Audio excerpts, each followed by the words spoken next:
Hello everyone, welcome back to my channel. দিনটা ছিল ধানতেরাসের ঠিক আগের দিন, মানে 17ই অক্টোবর। সেই দিন দুপুরবেলায় স্নান সেরে আমি রেডি হয়ে বেরিয়ে যাচ্ছিলাম জুয়েলারি শপে যাওয়ার উদ্দেশ্যে। কারণ ধানতেরাসের দিন সব দোকানগুলোতেই কিন্তু প্রায় মোটামুটি ভিড় থাকে, তাই কোনো কিছু ভালো করে কিন্তু দেখাই যায় না। বাইরে ছিল প্রচণ্ড রোদ, তাই বাড়ি থেকে বেরিয়ে আমরা প্রথমে চলে গেলাম শিলিগুড়ির ননীতে। ওখানে গিয়ে আমরা যেমন ডিজাইনের কালেকশন চাচ্ছিলাম সেই কালেকশনগুলো পাইনি বলে সেখান থেকে বেরিয়ে এসেছিলাম। বেরিয়ে এসে সেখান থেকে আমরা যাচ্ছিলাম বিধান মার্কেটে ক্ষুদিরাম পল্লীর দিকে। ওখানে একটি শপ রয়েছে, যেই শপের কালেকশন আমি অনলাইনে দেখেছিলাম, দেখে আমার বেশ পছন্দই হয়েছে, তাই সেই দোকানেই যাচ্ছি। দোকানে গিয়ে আমরা প্রথমে কিছু সিলভার ফিঙ্গার রিংয়ের কালেকশন দেখে নিচ্ছিলাম, আর তারপর কিছু পলার কালেকশনও ট্রাই করে দেখছিলাম যে কোনটা ভালো লাগছে। এই দোকানটিতে কিন্তু খুব সুন্দর সুন্দর সিলভার কালেকশন রয়েছে।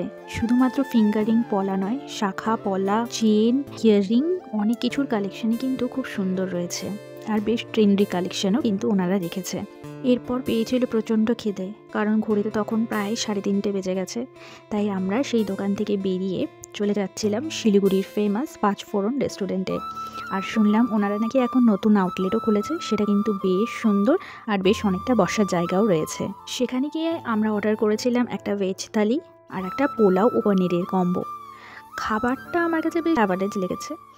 তো সেই যাই হোক, খাওয়া দাওয়া কমপ্লিট করে সেখানে কয়েকটা ছবি তুলে আমরা চলে গিয়েছিলাম এরপর বাড়ির উদ্দেশ্যে। তোমরা যারা শিলিগুড়িতে রয়েছো, এই দোকানটির অ্যাড্রেস যদি লাগে অবশ্যই কিন্তু আমাকে কমেন্ট করো, আমি শেয়ার করে দেব।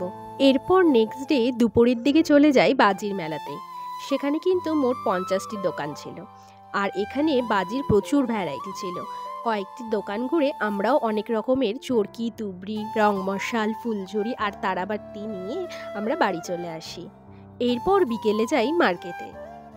আজ ছিল ধানতেরাস, তাই সবাইকে শুভ ধানতেরাসের অনেক অনেক শুভেচ্ছা। ঘড়ির কাঁটায় তখন ঠিক বিকেল 4টা, আর আমি রেডি হয়ে বেরিয়ে গিয়েছিলাম ধানতেরাসের জন্য শপিং করতে।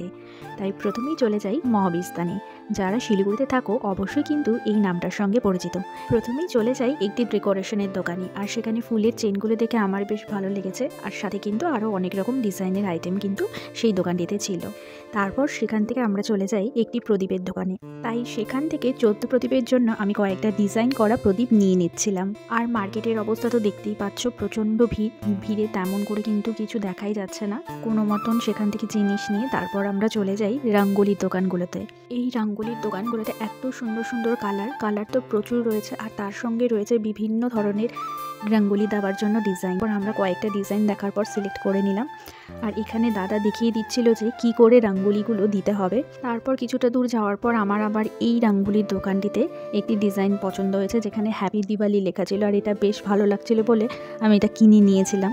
এরপর মহাবিস্তান থেকে বেরিয়ে যাচ্ছিলাম কোটমোড়ের দিকে। সেই পথে দেখি এই ফুলের দোকানটা, আর এই দোকানটায় ফুলের চেনগুলো জাস্ট দারুণ ছিল। আমার তো এই মিরার দেওয়া ফুলের চেনের ডিজাইনটা বেশ পছন্দ হয়েছে। তারপর সেখান থেকে চলে গেলাম বিধান মার্কেটের দিকে, আর ওখানে গিয়েও দেখছি প্রচণ্ড ভিড়ের মধ্যে যেতে যেতে দেখেছিলাম এই দোকানটিতে, যেখানে খুব সুন্দর মূর্তিগুলো বিক্রি হচ্ছিল। তারপর কিছুটা এগিয়ে গিয়ে একটি ফুলের দোকান ছিল, সেখান থেকে পুজোর জন্য কিছু ফুল নিয়ে নিলাম। তারপর মার্কেটের ভেতর দিকে এগিয়ে যাচ্ছিলাম, গিয়ে দেখলাম বিভিন্ন লাইটের দোকান, আর খুব সুন্দর সুন্দর কালেকশনও কিন্তু সেখানে ছিল। তবে এই পাতা ডিজাইনের লাইটগুলি আমার কিন্তু বেশ ভালো আর ইউনিক লেগেছে। এখান থেকে শপিং করে তারপর আমরা বেরিয়ে এসে চলে গেলাম নেতাজি কেবিনে। সেখানে বসে চা ও কফি সঙ্গে টোস্ট খেয়ে বেশ কিছুক্ষণ আড্ডা দিলাম, আর তারপর চলে গেলাম বাড়িতে। ধানতেরাসে আমি কি শপিং করছি তা সবই তোমাদের সঙ্গে শেয়ার করব পরবর্তী ব্লগে। আমাকে প্রথমবার দেখে থাকলে অবশ্যই কিন্তু আমার চ্যানেলকে সাবস্ক্রাইব করো।